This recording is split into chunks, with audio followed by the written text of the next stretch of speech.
If your ideas are stuck in dreamland, it's time to wake them up. Here's how to turn those dreams into reality. Step 1. Break down your big ideas into clear, actionable goals. Instead of saying, "I want to be fit," say, "I'll work out 3 times a week for 30 minutes."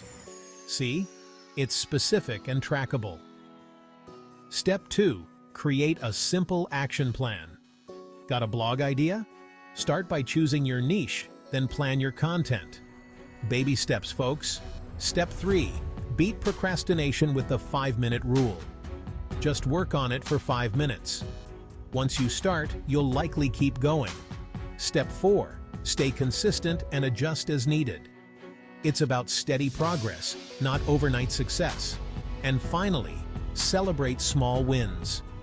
Published your first blog post? Celebrate it. It keeps you motivated. Break it down, take action, and crush those goals. Ready to turn your ideas into action? Start today.